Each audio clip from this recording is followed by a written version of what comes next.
Hi friends, ഞാൻ ഇന്ന് കൊച്ചുകുട്ടികളുള്ള അമ്മമാർക്ക് ഭയങ്കര യൂസ്ഫുള്ളായിട്ടുള്ള ഒരു ടിപ്പ് പറഞ്ഞു തരാൻ വേണ്ടിയിട്ടാണ് ഈ വീഡിയോ ചെയ്യുന്നത്.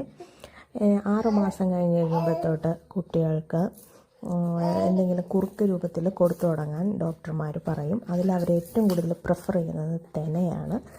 2 ആഴ്ച തെന മാത്രം കുറുക്കി മധുരവും ഉപ്പൊന്നും ചേർക്കാണ്ട് കൊടുക്കാനാണ് പറയുന്നത്. ഞാൻ എൻ്റെ മൂത്ത മോന് ചെയ്തുകൊണ്ടിരുന്നത് വെച്ച് കഴിഞ്ഞാൽ ഒരു പിടിയെടുത്ത് തലേദിവസം വെള്ളത്തിലിട്ട് പിറ്റേ ദിവസം അരച്ച് അതിൻ്റെ സത്തെടുത്ത് കുറുക്ക് വെള്ളം ചേർത്ത് പനങ്കൽക്കണ്ടും ചേർത്ത് കുറുക്ക് വെച്ചാണ് കൊടുത്തുകൊണ്ടിരുന്നത്.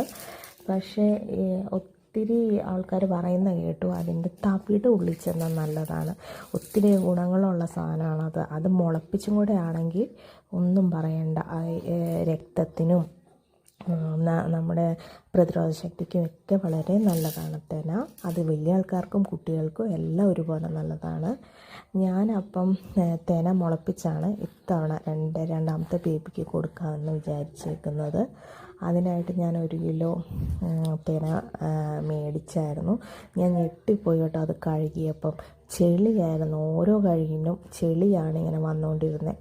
നമ്മൾ പാക്കറ്റ് ഫുഡ് മേടിച്ച് നല്ലോണം കിട്ടുന്നതുണ്ട്. പക്ഷെ നമ്മൾ പാക്കറ്റ് ഫുഡ് മേടിച്ച് ചെയ്യുമ്പോഴത്തേക്കിന് അത് അവരെത്രമാത്രം ഹൈജീനോടുകൂടിയാണ് ചെയ്യുന്നതെന്നൊന്നും നമുക്കറിയത്തില്ലല്ലോ.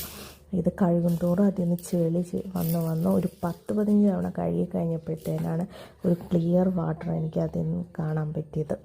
നല്ലപോലെ എന്നിട്ട് അമ്മ അത് അരിച്ചു തന്നു. കല്ലും മണ്ണൊക്കെ കളഞ്ഞ് അതിൽ മിക്സ് കയറി വന്നിട്ടുണ്ടായിരുന്നു. പച്ചരി ചുമന്നരിയൊക്കെ വന്നിട്ടുണ്ടായിരുന്നു. അതൊക്കെ പറക്കി കളഞ്ഞ് നല്ലപോലെ അത് അരിച്ചെടുത്തു.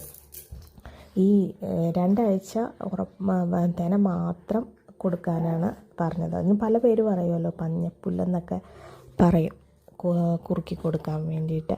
അത് കഴിഞ്ഞ് കഴിയുമ്പം ഇതിൻ്റെ കൂടെ കുറുക്കിൻ്റെ കൂടെ തന്നെ നട്ട്സ് എന്തെങ്കിലും കൂടെ അരച്ച് ചേർത്ത് കൊടുത്തോളാൻ പറഞ്ഞിട്ടുണ്ട്. പിന്നെ ഓരോ മാസം കഴിയുന്തോറും ഏത്തപ്പഴം, മുട്ടയുടെ വെള്ള, അങ്ങനെ ഓരോന്നൊക്കെ ആഡ് ചെയ്ത് കൊടുക്കാൻ പറഞ്ഞിട്ടുണ്ട് ഡോക്ടർ.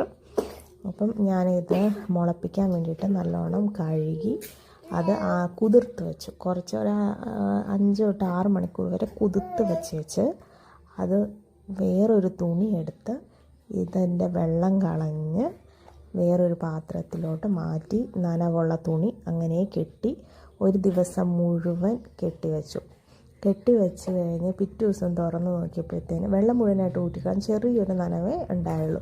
പിറ്റേ ദിവസം അത് തുറന്ന് നോക്കിയപ്പോഴത്തേന് കുഞ്ഞു മുള വന്നിട്ടുണ്ടായിരുന്നു. അത് കാണാൻ നല്ല ഭംഗിയായിരുന്നു കേട്ടോ. എനിക്കതിന് ഭയങ്കര ഇഷ്ടപ്പെട്ടു.